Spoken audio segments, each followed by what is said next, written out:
ਸਤਿ ਸ਼੍ਰੀ ਅਕਾਲ students. IELTS reading ਦੇ ਵਿੱਚ ਮਲਟੀਪਲ ਚੋਇਸ ਕੁਐਸਚਨਸ ਬਹੁਤ ਜ਼ਿਆਦਾ ਪਰੇਸ਼ਾਨ ਕਰਦੇ ਆ ਸਟੂਡੈਂਟਸ ਨੂੰ, ਸਪੈਸ਼ਲੀ ਜਦੋਂ ਉਹ ਥਰਡ ਪੈਸੇਜ ਦੇ ਵਿੱਚ ਆਉਂਦੇ ਆ। ਉਹਦਾ ਰੀਜ਼ਨ ਇਹ ਹੁੰਦਾ ਜਦੋਂ ਤੱਕ ਸਟੂਡੈਂਟ ਥਰਡ ਪੈਸੇਜ ਤੱਕ ਪਹੁੰਚਦਾ ਆਲਰੇਡੀ ਉਹ ਰੀਡਿੰਗ ਕਰਕੇ ਥੱਕ ਚੁੱਕਿਆ ਹੁੰਦਾ। ਈਵਨ ਵੀ ਕਹੀਏ ਕਿ ਕਿਉਂਕਿ ਜ਼ਿਆਦਾਤਰ ਸਟੂਡੈਂਟ ਨੂੰ ਰੀਡਿੰਗ ਟਫ ਲੱਗਦੀ ਆ ਤੇ ਓਬਵੀਅਸਲੀ ਜਦੋਂ ਤੱਕ ਉਹਨੇ ਥਰਡ ਪੈਸੇਜ ਤੇ ਜਾਣਾ ਉਹਨੂੰ ਐਮਸੀਕਿਊ ਵੈਸੇ ਹੀ ਟਫ ਲੱਗਣ ਲੱਗ ਜਾਂਦੇ ਆ।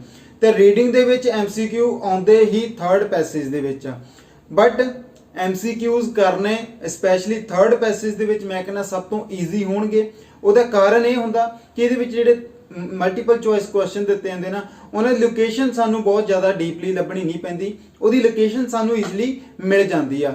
ਇਸ ਤੋਂ ਇਲਾਵਾ ਇੱਕ ਤਰੀਕਾ ਹੋਰ ਹੁੰਦਾ ਐਮਸੀਕਿਊਜ਼ ਨੂੰ ਕਰਨ ਦਾ। ਸੋ ਅੱਜ ਦੀ ਇਹ ਵੀਡੀਓ ਸਾਰੀ ਮੇਰੀ ਹੋਊਗੀ ਕਿ ਕਿਵੇਂ ਆਪਾਂ ਐਮਸੀਕਿਊਜ਼ ਨੂੰ ਸੋਲਵ ਕਰਨਾ ਹੈ ਰੀਡਿੰਗ ਦੇ ਵਿੱਚ। ਇਸ ਵੀਡੀਓ ਨੂੰ ਦੇਖਣ ਤੋਂ ਬਾਅਦ ਤੁਹਾਨੂੰ ਐਮਸੀਕਿਊ ਫਾਈਂਡ ਆਊਟ ਕਰਨ ਦੇ ਵਿੱਚ ਡੈਫੀਨੇਟਲੀ ਪ੍ਰੋਬਲਮ ਜਿਹੜੀ ਨਹੀਂ ਆਊਗੀ। ਸੋ ਇਸ ਕਰਕੇ ਸਟੂਡੈਂਟ ਵੀਡੀਓ ਨੂੰ ਐਂਡ ਤੱਕ ਜਰੂਰ ਦੇਖਿਓ ਤੇ ਦੇਖਦੇ ਹਾਂ ਕਿ ਕਿਵੇਂ ਆਪਾਂ ਐਮਸੀਕਿਊਜ਼ ਨੂੰ ਸੌਰਟ ਆਊਟ ਕਰਨਾ।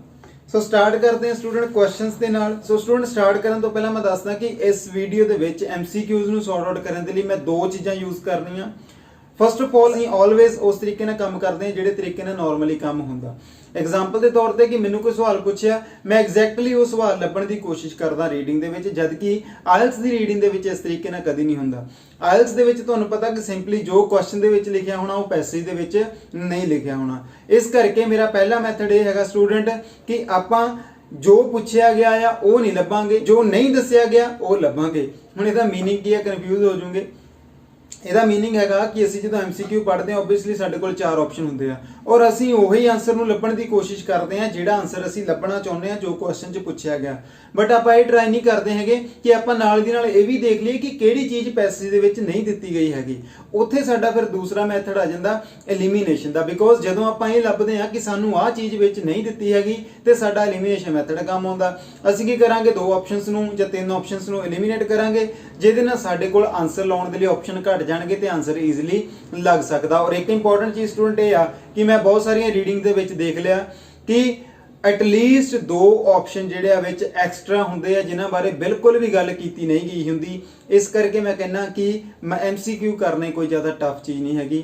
ਇੱਕ ਚੀਜ਼ ਹੋਰ ਕਿ ਐਮਸੀਕਿਊ ਦੇ ਲਈ ਸਭ ਤੋਂ ਇੰਪੋਰਟੈਂਟ ਚੀਜ਼ ਇਹ ਹੈਗੀ ਕਿ ਹਮੇਸ਼ਾ ਆਰਡਰ ਵਾਈਜ਼ ਸੀਕੁਐਂਸ ਵਾਈਜ਼ ਦਿੱਤੇ ਹੁੰਦੇ ਆ। ਸੋ ਜ਼ਿਆਦਾ ਪੜ੍ਹਨਾ ਨਹੀਂ ਪੈਂਦਾ, ਸਿੱਧਾ ਹੀ ਕਈ ਵਾਰੀ ਤਾਂ ਲਿਖਿਆ ਹੁੰਦਾ ਫਸਟ ਪੈਰਾਗ੍ਰਾਫ ਦੇ ਵਿੱਚ ਆਹ ਚੀਜ਼ ਦੇਖੋ, ਸੈਕੰਡ ਪੈਰਾਗ੍ਰਾਫ ਦੇ ਵਿੱਚ। ਸੋ ਇਸ ਕਰਕੇ ਥਰਡ ਪੈਸੇਜ ਜੇਕਰ ਤੁਹਾਨੂੰ ਟਫ ਲੱਗਦਾ ਬਟ ਐਗਜ਼ਾਮੀਨਰ ਨੇ ਉਹਨੂੰ ਉਨਾ ਹੀ ਈਜ਼ੀ ਵੀ ਕੀਤਾ ਹੋਇਆ ਕਿ ਤੁਹਾਨੂੰ ਜ਼ਿਆਦਾ ਪੜ੍ਹਨਾ ਨਾ ਪਵੇ। ਸੋ ਇਹ ਸਾਰੀਆਂ ਚੀਜ਼ਾਂ ਨੂੰ ਮਾਈਂਡ 'ਚ ਰੱਖ ਕੇ ਅੱਜ ਦਾ ਆਪਾਂ ਰੀਡਿੰਗ ਦਾ ਐਮਸੀਕਿਊ ਜਿਹੜੇ ਕਰਦੇ ਹਾਂ। ਸੋ ਫਸਟ ਕੁਐਸਚਨ ਹੈਗਾ compared with today's museum those of the past. It means ਕਿਹਾ ਕਿ ਜਿਹੜੇ ਅੱਜ ਦੇ ਮਿਊਜ਼ੀਅਮ ਆ ਉਹਨਾਂ ਦੇ ਕੰਪੈਰੀਜ਼ਨ ਦੇ ਵਿੱਚ ਜਿਹੜੇ ਪਾਸਟ ਦੇ ਸੀਗੇ ਉਹ ਕੀ ਸੀਗੇ। ਆਪਾਂ ਆਪਸ਼ਨਸ ਨਹੀਂ ਪੜਾਂਗੇ, ਆਪਾਂ ਚਲਾਂਗੇ ਸਿੱਧਾ ਪੈਸੇਜ ਦੇ ਵਿੱਚ। ਮੈਂ ਤੁਹਾਨੂੰ ਦੱਸਿਆ ਸੀਕੁਐਂਸ ਵਾਈਜ਼ ਹੋਣਾ, ਇਸ ਕਰਕੇ ਆਪਾਂ ਪਹਿਲਾਂ ਸਟਾਰਟਿੰਗ ਤੋਂ ਹੀ ਪੜਨਾ ਹੈ। Museum used to look. So used to look ਦਾ ਮੀਨਿੰਗ ਕੀ ਹੋ ਗਿਆ ਕਿ ਪਹਿਲਾਂ ਕਿਵੇਂ ਦੇ ਦਿਖਦੇ ਹੁੰਦੇ ਸੀ। ਸੋ ਸਾਡਾ ਕੰਪੈਰੀਜ਼ਨ ਆਊਗਾ ਲੱਗਦਾ ਇੱਥੇ। So museums used to look and some still do. ਕੁਝ ਕੁ ਹਲੇ ਤੱਕ ਵੀ ਇਸ ਤਰ੍ਹਾਂ ਦੇ ਦਿਸਦੇ ਆ। Much like storage rooms of objects packed together in showcases. So ਕਹਿੰਦਾ ਪਹਿਲਾਂ ਮਿਊਜ਼ੀਅਮ ਕਿਵੇਂ ਦਿਖਦੇ ਹੁੰਦੇ ਸੀਗੇ, ਜਿਵੇਂ ਕਿ ਇੱਕ ਸਟੋਰੇਜ ਰੂਮ ਹੋਵੇ ਜਿਹਦੇ ਵਿੱਚ ਆਬਜੈਕਟਸ ਨੂੰ ਇਕੱਠੇ ਕਰਕੇ ਰੱਖਿਆ ਗਿਆ ਹੋਵੇ ਇੱਕ ਸ਼ੋਕੇਸ ਦੇ ਰੂਪ ਦੇ ਵਿੱਚ। Good for scholars who wanted to study the subtle differences in design. So ਕਿਹਦੇ ਲਈ ਸੀਗੇ ਇਹ, ਕਹਿੰਦਾ ਇਹ ਸਕਾਲਰਸ ਦੇ ਲਈ ਹੁੰਦੇ ਸੀਗੇ ਜਿਹੜੇ ਕਿ ਸਟੱਡੀ ਕਰਨਾ ਚਾਹੁੰਦੇ ਹੁੰਦੇ ਸੀਗੇ ਸ਼ਟਲ ਡਿਫਰੈਂਸਸ ਇਨ ਡਿਜ਼ਾਈਨ, ਜਿਹੜੇ ਉਹਨਾਂ ਦੇ ਡਿਜ਼ਾਈਨਸ ਦੇ ਉੱਤੇ ਸਟੱਡੀ ਵਗੈਰਾ ਕਰਦੇ ਹੁੰਦੇ ਸੀਗੇ। But not for the ordinary visitor. ਇਹਦਾ ਮਤਲਬ ਕਿ ਆਮ ਲੋਕਾਂ ਦੇ ਲਈ ਉਹ ਅਵੇਲੇਬਲ ਨਹੀਂ ਸੀਗੇ। To whom it all looked like, ਜਿਨ੍ਹਾਂ ਨੂੰ ਕਹਿੰਦਾ ਇਹ ਬਿਲਕੁਲ ਸੇਮ ਹੀ ਦਿਖਦੇ ਸੀਗੇ। ਅੱਜ ਦੇ ਮਿਊਜ਼ੀਅਮਸ ਦੇ ਨਾਲੋਂ ਜਿਹੜੇ ਪਾਸਟ ਦੇ ਵਿੱਚ ਮਿਊਜ਼ੀਅਮ ਸੀ ਆਪਾਂ ਉਹਦੇ ਬਾਰੇ ਪੜ੍ਹ ਕੇ ਆਏ ਕਿ ਪਾਸਟ ਵਿੱਚ ਮਿਊਜ਼ੀਅਮ ਮੋਸਟਲੀ ਸਕਾਲਰਸ ਦੇ ਹੁੰਦੇ ਸੀਗੇ, ਓਪਨ ਆਮ ਲੋਕਾਂ ਲਈ ਅਵੇਲੇਬਲ ਨਹੀਂ ਹੁੰਦੇ ਸੀ। ਸਕਾਲਰਸ ਲਈ ਤਾਂ ਹੁੰਦੇ ਸੀ ਕਿਉਂਕਿ ਉਹਨਾਂ ਨੇ ਸਟੱਡੀ ਵਗੈਰਾ ਕਰਨੀ ਹੁੰਦੀ ਸੀ। ਸੋ ਆਪਸ਼ਨ ਤੁਹਾਡੀ ਸਕਰੀਨ ਤੇ ਆ, ਤੁਸੀਂ ਦੇਖ ਸਕਦੇ ਆ। ਫਸਟ ਆਪਸ਼ਨ ਹੈਗਾ did not present history in a detailed way, ਕਿ ਉਹ ਹਿਸਟਰੀ ਨੂੰ ਡਿਟੇਲਡ ਵੇ ਦੇ ਵਿੱਚ ਨਹੀਂ ਦੱਸਦੇ ਸੀਗੇ। ਇਹਦਾ ਸਾਡਾ ਸਟੂਡੈਂਟ ਵੈਸੇ ਹੀ ਗੱਲ ਨਹੀਂ ਹੋਈ ਕਿਤੇ ਵੀ ਕਿ ਉਹਨਾਂ ਨੇ ਡਿਟੇਲ ਵੇ ਦੇ ਵਿੱਚ ਦੱਸੀ ਜਾਂ ਨਹੀਂ ਹੈਗੀ, ਆਪਸ਼ਨ ਐਲੀਮੀਨੇਟ ਹੋ ਜਾਊਗਾ।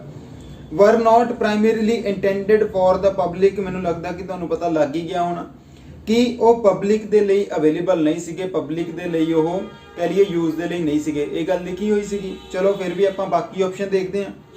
ਵਰ ਨਾਟ ਕਲੀਅਰਲੀ ਆਰਗੇਨਾਈਜ਼ਡ, ਉਹਨਾਂ ਨੂੰ ਸਹੀ ਤਰੀਕੇ ਨਾਲ ਆਰਗੇਨਾਈਜ਼ ਨਹੀਂ ਕੀਤਾ ਗਿਆ ਸੀਗਾ। ਇਹਦੀ ਗੱਲ ਆਪਾਂ ਕਿਤੇ ਨਹੀਂ ਕੀਤੀ। ਉਹਨੇ ਕਿਹਾ ਸੀ ਸਮਾਨ ਉੱਥੇ ਪਿਆ ਹੁੰਦਾ ਸੀਗਾ।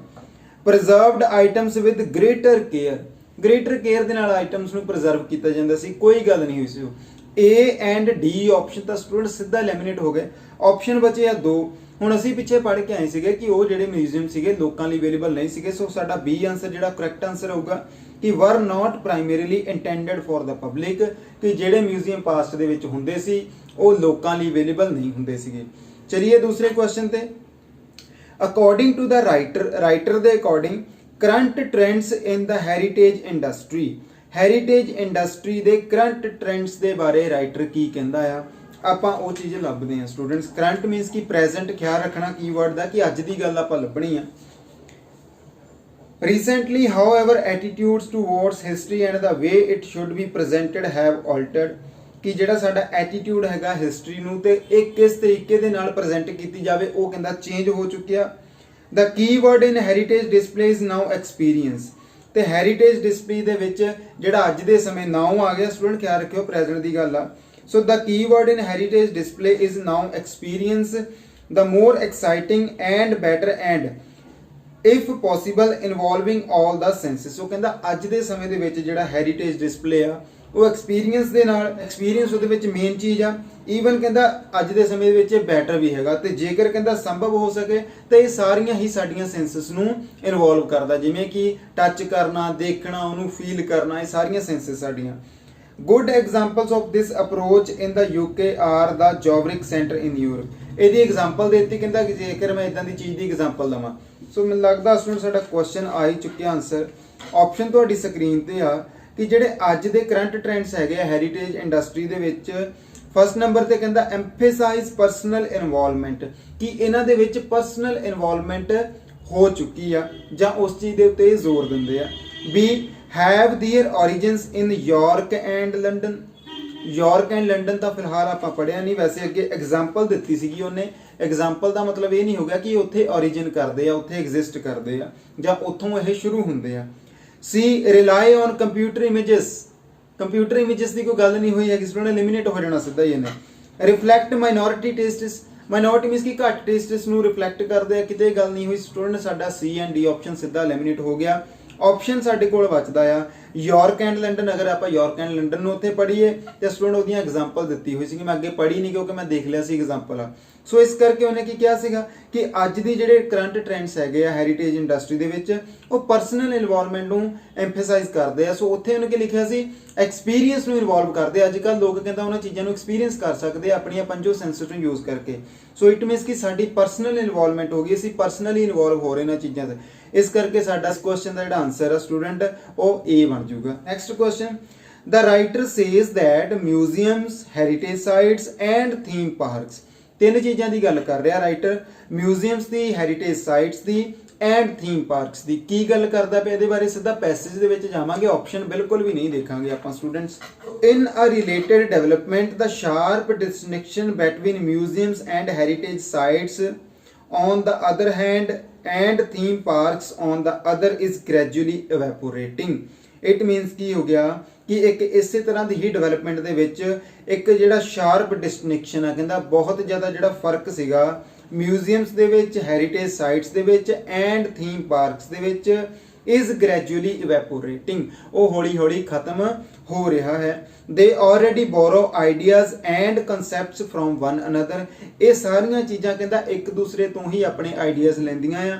for example museums have adopted storylines for exhibitions, ਕਹਿੰਦਾ ਮਿਊਜ਼ੀਅਮਸ ਦੇ ਵਿੱਚ ਸਟੋਰੀ ਲਾਈਨਸ ਨੂੰ ਯੂਜ਼ ਕੀਤਾ ਜਾਂਦਾ ਹੈ ਕਿਸੇ ਚੀਜ਼ ਨੂੰ ਪ੍ਰੈਜ਼ੈਂਟ ਕਰਨ ਦੇ ਲਈ।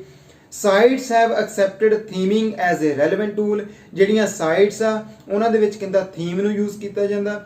And theme parks are moving towards more authenticity and research based presentations, ਜਿਹੜੀਆਂ ਥੀਮ ਪਾਰਕਸ ਹੈਗੀਆਂ ਆ ਉਹ ਔਥੈਂਟਿਸਿਟੀ ਵੱਲ ਐਂਡ ਰਿਸਰਚ ਬੇਸਡ ਪ੍ਰੈਜੈਂਟੇਸ਼ਨਸ ਦੇ ਵੱਲ ਮੂਵ ਕਰ ਰਹੀਆਂ। In zoos animals are no longer kept in cages, animals ਨੂੰ ਕਹਿੰਦਾ ਕੇਜਸ ਦੇ ਵਿੱਚ ਨਹੀਂ ਰੱਖਿਆ ਜਾਂਦਾ, ਬਟ ਇਨ ਗ੍ਰੇਟ ਸਪੇਸਿਸ, ਖੁੱਲੀ ਜਗ੍ਹਾ ਦੇ ਵਿੱਚ ਰੱਖਿਆ ਜਾਂਦਾ। ਆਈਦਰ ਇਨ ਓਪਨ 에ਅਰ ਔਰ ਇਨ enormous green houses such as the jungle and desert environments, in Burgers Zoo in Holland, This particular trends in regarded as one of the major developments in the presentation of natural history in the 20th century. Museums, heritage sites and theme parks ਦੇ ਵਿੱਚ ਉਹਨਾਂ ਦੇ ਵਿੱਚ ਕਹਿੰਦਾ ਜਿਹੜਾ main difference ਆ ਕਹਿੰਦਾ ਉਹ ਵੈਪੋਰੇਟ ਹੋ ਰਿਹਾ। ਆਪਸ਼ਨਸ ਦੇ ਵਿੱਚ ਜਾਈਏ, ਆਫਨ ਵਰਕ ਇਨ ਕਲੋਜ਼ ਪਾਰਟਨਰਸ਼ਿਪ, ਕਿ ਉਹ ਤਿੰਨੋਂ ਇੱਕ ਇਕੱਠੇ ਹੀ ਕੰਮ ਕਰਦੇ ਆ, ਇਹ ਵੀ ਗੱਲ ਥੋੜਾ ਜਿਹਾ ਆਪਸ਼ਨ ਹੋ ਸਕਦਾ, ਮੰਨ ਕੇ ਚੱਲਦੇ ਆ। ਟਰਾਈ ਟੂ ਪ੍ਰੀਜ਼ਰਵ ਸੈਪਰੇਟ ਆਇਡੈਂਟੀਟੀਜ਼, ਕਿ ਉਹ ਅਲੱਗ-ਅਲੱਗ ਆਇਡੈਂਟੀਟੀਜ਼ ਨੂੰ ਬਚਾਉਣ ਦੀ ਕੋਸ਼ਿਸ਼ ਕਰਦੇ ਆ, ਡਿਫਰੈਂਟ ਚੀਜ਼ ਆ, ਮੈਨੂੰ ਲੱਗਦਾ ਨਹੀਂ ਚੀਜ਼ ਮੈਂਸ਼ਨ ਕੀਤੀ ਆ। ਹੈਵ ਸਿਮਿਲਰ ਐਗਜ਼ੀਬਿਟਸ, ਕਿ ਉਹਦੇ ਵਿੱਚ ਜੋ ਵੀ ਸ਼ੋਅ ਕੀਤਾ ਜਾਂਦਾ ਉਹ ਸਾਰੀਆਂ ਸੇਮ ਆ, ਨਹੀਂ, ਉਹ ਹਰੇਕ ਚੀਜ਼ ਕਹਿੰਦਾ ਆਪਣੀ ਆਪਣੀ ਅਲੱਗ-ਅਲੱਗ ਚੀਜ਼ ਸ਼ੋਅ ਕਰਦੀ ਆ। Option number D, are less easy to distinguish than before, ਕਿ ਪਹਿਲਾਂ ਨਾਲੋਂ ਹੁਣ ਉਹਨਾਂ ਨੂੰ ਜਿਹੜਾ ਵੱਖਰੋ ਵੱਖਰੇ ਕਰਨਾ, ਉਹਨਾਂ ਦੇ ਵਿੱਚ ਡਿਫਰੈਂਸ ਕਰਨਾ ਜਿਹੜਾ ਈਜ਼ੀ ਨਹੀਂ ਹੈਗਾ। ਇਹਦਾ ਮਤਲਬ ਕੀ ਹੈ ਕਿ ਪਹਿਲਾਂ ਉਹਨਾਂ ਦੇ ਵਿੱਚ ਡਿਫਰੈਂਸ ਕਰਨਾ ਈਜ਼ੀ ਸੀਗਾ। ਸੋ ਸਟੂਡੈਂਟ ਪਹਿਲੀ ਲਾਈਨ ਦੇ ਵਿੱਚ ਹੀ ਅਸੀਂ ਪੜ੍ਹਿਆ ਸੀਗਾ ਕਿ ਅੱਜ ਦੇ ਸਮੇਂ ਦੇ ਵਿੱਚ ਜਿਹੜਾ ਉਹਨਾਂ ਦਾ ਕੀ ਡਿਸਟਿੰਕਸ਼ਨ ਆ, ਮੀਨਸ ਕਿ ਡਿਸਟਿੰਕਸ਼ਨ ਮੀਨਸ ਕਿ ਡਿਫਰੈਂਸ ਆ ਜਿਹੜਾ ਉਹ ਵੈਪੋਰੇਟ ਹੋ ਰਿਹਾ। ਇਹਦਾ ਮਤਲਬ ਹੋ ਗਿਆ ਕਿ they are less easy to distinguish than before, ਅੱਜ ਦੇ ਸਮੇਂ ਦੇ ਵਿੱਚ ਉਹਨਾਂ ਨੂੰ ਆਇਡੈਂਟੀਫਾਈ, ਉਹਨਾਂ ਨੂੰ ਵੱਖਰੇ ਵੱਖਰੇ ਕਰਕੇ ਦੇਖਣਾ ਇਹ ਜਿਹੜਾ ਘੱਟ ਆਸਾਨ ਹੈਗਾ। ਸੋ ਇਸ ਕਰਕੇ ਦਾ ਮਤਲਬ ਕਿ ਪਹਿਲਾਂ ਉਹਨਾਂ ਨੂੰ ਈਜ਼ੀਲੀ ਡਿਫਰੈਂਟ ਕਰਕੇ ਦੇਖਿਆ ਜਾ ਸਕਦਾ ਸੀ। ਸੋ ਇਹਦਾ ਆਪਸ਼ਨ ਸਟੂਡੈਂਟ ਸਾਡਾ ਬਣਨਾ ਹੈ ਡੀ। ਨੈਕਸਟ ਕੁਐਸਚਨ ਤੇ ਆ ਜਾਓ। The writer says that in preparing exhibits for museums, experts, ਕਿ ਰਾਈਟਰ ਕੀ ਕਹਿੰਦਾ ਕਿ ਜਦੋਂ ਆਪਾਂ ਮਿਊਜ਼ੀਅਮਸ ਦੇ ਵਿੱਚ ਐਗਜ਼ੀਬਿਟਸ ਨੂੰ ਪ੍ਰਪੇਅਰ ਕਰਦੇ ਆ, ਐਕਸਪਰਟਸ ਕੀ ਕਰਨਗੇ ਉਹ ਆਪਾਂ ਦੇਖਦੇ ਹਾਂ students. Theme parks are undergoing other changes, theme parks ਦੇ ਵਿੱਚ ਹੋਰ ਵੀ ਚੇਂजेस ਹੋ ਰਹੇ ਆ to as they try to present more serious social and cultural issues and move away from fantasy. This development is a response to market forces, and although museums and heritage sites have a special, rather distinct role to fulfill, they are also operating in a very competitive environment where visitors make choices on how and where to spend their free time. Heritage and museum experts, आ गया student साडा word कि heritage and museum experts do not have to invent stories and recreate historical environments to attract their visitors. means ਕੀ ਆ ਕਿ experts ਨੂੰ ਕਹਿੰਦਾ ਹੁਣ ਨਵੀਆਂ stories ਬਣਾਉਣ ਦੀ ਜ਼ਰੂਰਤ ਨਹੀਂ ਹੈਗੀ, ਉਹਨਾਂ ਨੂੰ ਹਿਸਟੋਰੀਕਲ এনवायरमेंट्स ਨੂੰ ਰੀਕ੍ਰੀਏਟ ਕਰਨ ਦੀ ਜ਼ਰੂਰਤ ਨਹੀਂ ਹੈਗੀ, ਆਪਣੇ ਵਿਜ਼ਿਟਰਸ ਨੂੰ ਅਟਰੈਕਟ ਕਰਨ ਦੇ ਲਈ। ਇਟ ਮੀਨਸ ਕਿ ਕੁਛ ਨਾ ਕੁਛ ਹੋਰ ਕਰਨਾ ਪਊਗਾ ਉਹਨਾਂ ਨੂੰ। Their assets are already in place, ਕਹਿੰਦਾ ਉਹਨਾਂ ਦੀਆਂ ਜਿਹੜੀਆਂ ਐਸੈਟਸ ਹੈਗੇ ਆ ਇਹ ਤਾਂ ਆਲਰੇਡੀ ਕਹਿੰਦਾ ਹੈਗੇ ਉਹਨਾਂ ਦੇ ਕੋਲ। However exhibits must be both based on artifacts and facts as we know them.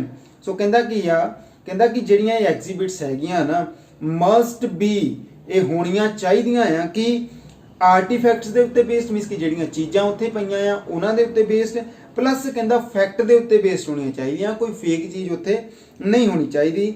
And ਅਟਰੈਕਟਿਵਲੀ presented, ਤੇ ਉਹਨਾਂ ਨੂੰ ਪ੍ਰੈਜ਼ੈਂਟ ਕੀਤਾ ਜਾਣਾ ਚਾਹੀਦਾ ਇਨ ਐਨ ਅਟਰੈਕਟਿਵ ਵੇ। ਸੋ ਹੁਣ ਆਪਾਂ ਚੱਲਦੇ ਹਾਂ ਸਟੂਡੈਂਟ ਆਪਸ਼ਨਸ ਦੇ ਵਿੱਚ। The writer says that in preparing exhibits for museums, experts ਨੂੰ ਕੀ ਕਰਨਾ ਚਾਹੀਦਾ, ਕਹਿੰਦਾ ਉਹਨਾਂ ਨੂੰ ਕੋਈ ਨਵੀਆਂ ਸਟੋਰੀਆਂ ਬਣਾਉਣ ਦੀ ਜ਼ਰੂਰਤ ਨਹੀਂ, ਉਹਨਾਂ ਨੂੰ ਹਿਸਟੋਰੀਕਲ ਡਿਵੈਲਪਮੈਂਟਸ ਨੂੰ ਰੀਕ੍ਰੀਏਟ ਕਰਨ ਦੀ ਜ਼ਰੂਰਤ ਨਹੀਂ, ਇਹ ਸਾਰੀਆਂ ਚੀਜ਼ਾਂ ਆਲਰੇਡੀ ਉਹਨਾਂ ਦੇ ਕੋਲ ਹੈਗੀਆਂ। ਕਹਿੰਦਾ ਇਹਨਾਂ ਚੀਜ਼ਾਂ ਨੂੰ ਪ੍ਰੈਜ਼ੈਂਟ ਕਰਨ ਦਾ ਤਰੀਕਾ ਚੇਂਜ ਹੋਣਾ ਚਾਹੀਦਾ, ਇਹਨਾਂ ਨੂੰ ਫੈਕਟ ਦੇ ਉੱਤੇ ਬੇਸਡ ਕਰਨਾ ਚਾਹੀਦਾ, ਮੀਨਸ ਕਿ ਰੀਅਲ ਚੀਜ਼ਾਂ ਉੱਥੇ ਲਿਖੀਆਂ ਜਾਣੀਆਂ ਚਾਹੀਦੀਆਂ ਜੋ ਵੀ ਇਹਨਾਂ ਦੇ ਬਾਰੇ ਹੈਗੀਆਂ, ਰਿਐਲਿਟੀ ਲਿਖੀ ਜਾਣੀ ਚਾਹੀਦੀ ਹੈ। ਸੋ ਆਪਸ਼ਨ ਦੇਖਦੇ ਹਾਂ। Should pursue A single objective, single objective ਨਹੀਂ, ਉਹ ਕਹਿੰਦਾ ਕਿ 3 ਆਬਜੈਕਟਿਵ ਉਹਨੇ ਕਹੇ ਆ। ਇਹਦਾ ਮਤਲਬ ਪਹਿਲਾ ਆਨਸਰ ਦਾ ਸਟੂਡੈਂਟ ਸਿੱਧਾ ਹੀ ਐਲੀਮੀਨੇਟ ਹੋ ਗਿਆ ਕਿ ਇੱਕ ਆਬਜੈਕਟਿਵ ਦੇ ਬੇਸਡ ਤੇ ਉਹਨਾਂ ਨੇ ਕੰਮ ਨਹੀਂ ਕਰਨਾ ਹੈਗਾ। We have to do a certain amount of language translation, ਕਿ ਉਹਨਾਂ ਨੂੰ ਕੁਝ ਹੱਦ ਤੱਕ ਜਿਹੜੀ ਲੈਂਗੁਏਜ ਦੀ ਟ੍ਰਾਂਸਲੇਸ਼ਨ ਕਰਨੀ ਚਾਹੀਦੀ ਹੈ, ਕਿਤੇ ਵੀ ਮੈਂਸ਼ਨ ਨਹੀਂ ਹੈਗਾ, ਸਟੂਡੈਂਟ ਐਲੀਮੀਨੇਟ ਹੋ ਜਾਊਗਾ option.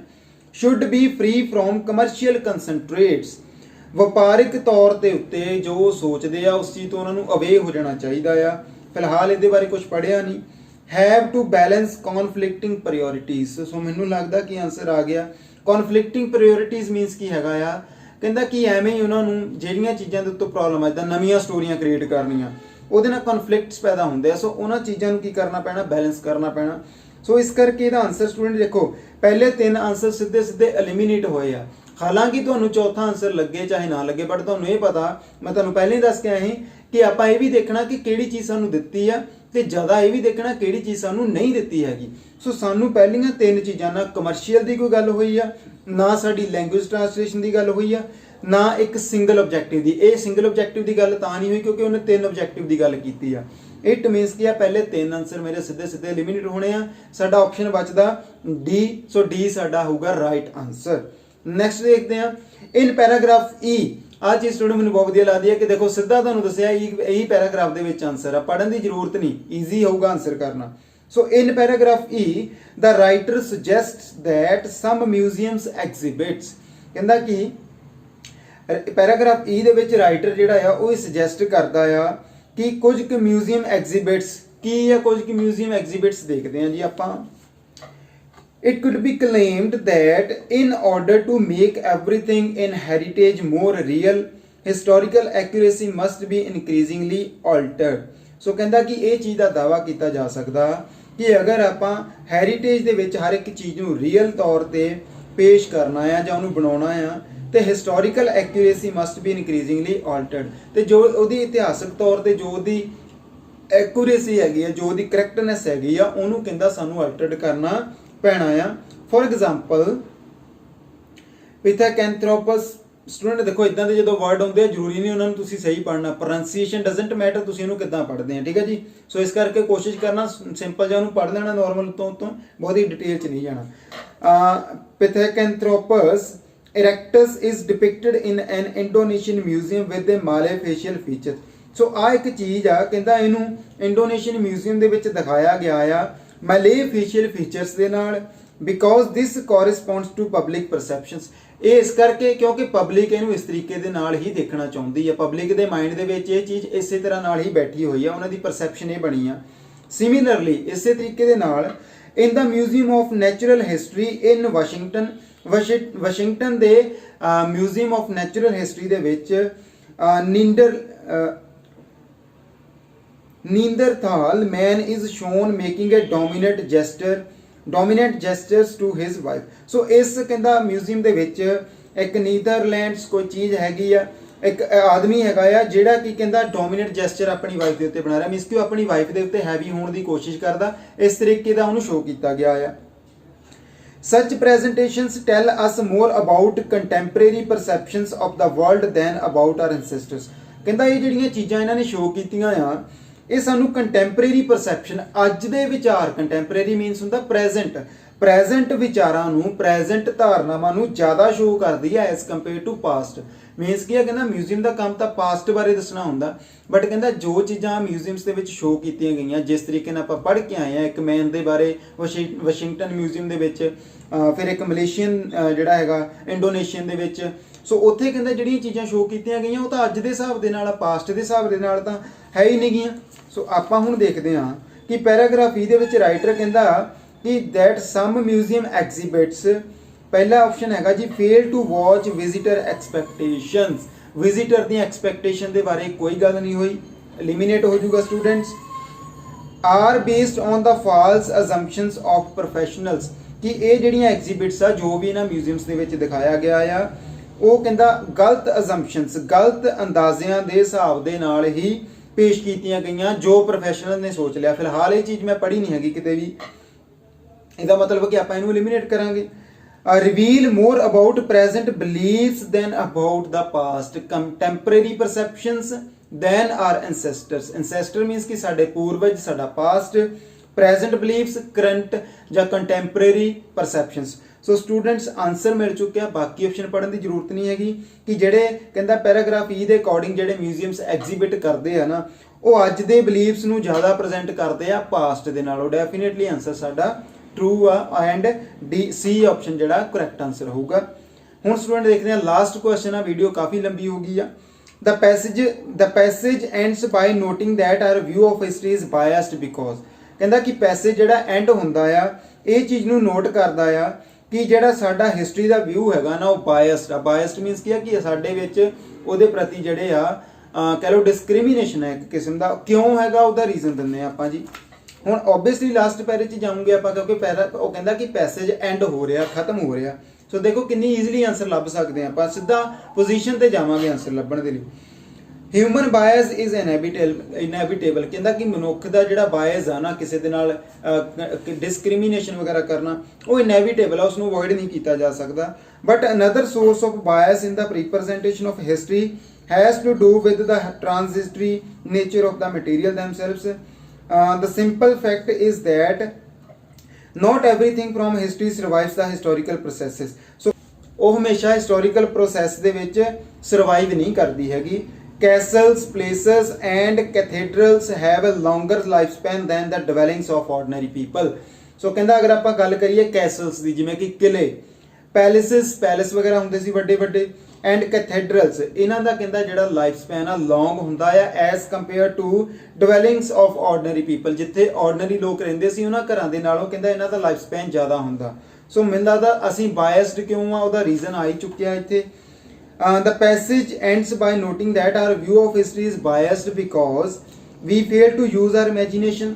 No mention, eliminate. Only very durable objects remain from the past. Answer ਆ ਗਿਆ ਸਟੂਡੈਂਟ ਕਿ ਕੁਝ ਕੁ ਡਿਊਰੇਬਲ ਪ੍ਰੋਜੈਕਟ ਕਹਿੰਦਾ ਜਿਹੜੇ ਆਬਜੈਕਟਸ ਹੋ ਗਏ ਆ ਪਾਸਟ ਦੇ, ਉਹੀ ਹੀ ਬਚਦੇ ਆ, ਉਹੀ ਰਹਿੰਦੇ ਆ। ਤੇ ਉੱਥੇ ਵੀ ਉਹਨੇ ਇਹੀ ਕਿਹਾ, ਕਹਿੰਦਾ ਪੈਲੇਸਿਸ, ਕੈਸਲਸ, ਇਹੀ ਚੀਜ਼ਾਂ ਬਚੀਆਂ ਰਹਿੰਦੀਆਂ। ਕਹਿੰਦਾ ਆਮ ਲੋਕਾਂ ਦੇ ਘਰ ਤਾਂ ਪਾਸਟ ਦੇ ਜਿਹੜੇ ਸੀਗੇ ਉਹ ਤਾਂ ਸਾਨੂੰ ਲੱਭਦੇ ਵੀ ਨਹੀਂ ਹੈਗੇ। ਸੋ ਇਸ ਕਰਕੇ ਸਾਡਾ ਆਨਸਰ ਆ, 2 ਆਪਸ਼ਨ ਬਾਕੀ ਵੀ ਪੜ੍ਹ ਲੈਂਦੇ ਆ। We tend to ignore things that displease us. ਕੋਈ ਗੱਲ ਨਹੀਂ ਹੋਈ ਸਟੂਡੈਂਟ ਹਲੇ ਤੱਕ ਕਿ ਅਸੀਂ ਉਹਨਾਂ ਚੀਜ਼ਾਂ ਨੂੰ ਇਗਨੋਰ ਕਰਦੇ ਆ ਜਿਹੜੀਆਂ ਸਾਨੂੰ ਨਾ ਖੁਸ਼ ਕਰਦੀਆਂ। ਕੋਈ ਗੱਲ ਹੀ ਨਹੀਂ ਪੜ੍ਹੀ ਆਪਾਂ ਇਹਦੇ ਬਾਰੇ। Museums exhibits focus too much on the local area, definitely eliminate ਹੋ ਗਿਆ ਕਿ ਜਿਹੜੀਆਂ ਮਿਊਜ਼ੀਅਮ ਦੇ ਵਿੱਚ ਚੀਜ਼ਾਂ ਪਈਆਂ ਹੁੰਦੀਆਂ ਲੋਕਲ ਏਰੀਆਜ਼ ਤੇ ਜ਼ਿਆਦਾ ਫੋਕਸ ਕਰਦੀਆਂ, ਕਿਤੇ ਨਹੀਂ ਪੜਿਆ। ਐਂਡਲੇ 2 ਆਪਸ਼ਨ ਵੈਸੇ ਐਲੀਮੀਨੇਟ ਹੋ ਗਏ, ਸੀ ਐਂਡ ਡੀ। ਆਪਸ਼ਨ ਸਾਡਾ B ਸੀਗਾ। ਸੋ ਸਟੂਡੈਂਟ ਅੱਜ ਦਾ ਸੀਗਾ ਸਾਡਾ ਇਹ MCQs ਨੂੰ ਕਰਨਾ। ਰੀਡਿੰਗ ਦੇ ਵਿੱਚ ਮੈਨੂੰ ਪਤਾ ਤੁਹਾਨੂੰ ਇਹਨਾਂ ਨੂੰ ਪ੍ਰੋਬਲਮ ਆਉਂਦੀ ਆ, ਔਰ ਮੈਂ ਕੋਸ਼ਿਸ਼ ਕੀਤੀ ਆ ਕਿ ਤੁਹਾਨੂੰ ਇੱਕ ਤਰੀਕਾ ਦੱਸਾਂ ਕਿ ਪਹਿਲਾ ਤਰੀਕਾ ਸੀਗਾ ਅਸੀਂ ਉਹ ਚੀਜ਼ ਦੇਖਣੀ ਆ ਕਿ ਸਾਨੂੰ ਪੁੱਛਿਆ ਕੀ ਗਿਆ, ਬਟ ਇਹ ਮੈਥਡ ਕਰਦੇ ਕਰਦੇ ਕਈ ਵਾਰੀ ਅਸੀਂ ਕਨਫਿਊਜ਼ ਹੋਏ ਨੇ। ਇਸ ਕਰਕੇ ਆਪਾਂ ਇਹ ਵੀ ਦੇਖਣਾ ਸਾਨੂੰ ਕੀ ਨਹੀਂ ਦੱਸਿਆ ਗਿਆ, ਜਿਹੜੀ ਚੀਜ਼ ਨਹੀਂ ਦੱਸੀ ਗਈ ਉਹਨੂੰ ਆਪਾਂ ਕਰਨਾ ਐਲੀਮੀਨੇਟ। ਐਲੀਮੀਨੇਸ਼ਨ ਮੈਥਡ ਦੇ ਨਾਲ ਕੀ ਹੈ, ਤੁਹਾਡੇ ਤੋਂ ਆਪਸ਼ਨ ਘਟ ਜਾਣੇ ਆ, ਘੱਟ ਆਪਸ਼ਨ ਦੇ ਵਿੱਚੋਂ ਆਨਸਰ ਲਾਉਣਾ ਤੁਹਾਨੂੰ ਈਜ਼ੀ ਹੋਊਗਾ, ਆਨਸਰ ਈਜ਼ੀਲੀ ਲੱਭ ਜਾਂਦੇ ਆ, ਸਪੈਸ਼ਲੀ ਥਰਡ ਪੈਸੇਜ 'ਚ ਕਿਉਂਕਿ ਲੋਕੇਸ਼ਨ ਦਿੱਤੀ ਹੁੰਦੀ ਆ।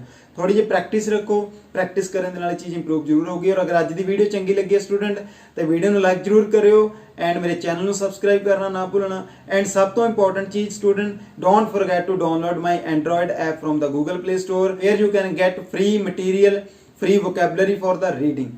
So students, again don't forget to subscribe my channel. Thank you.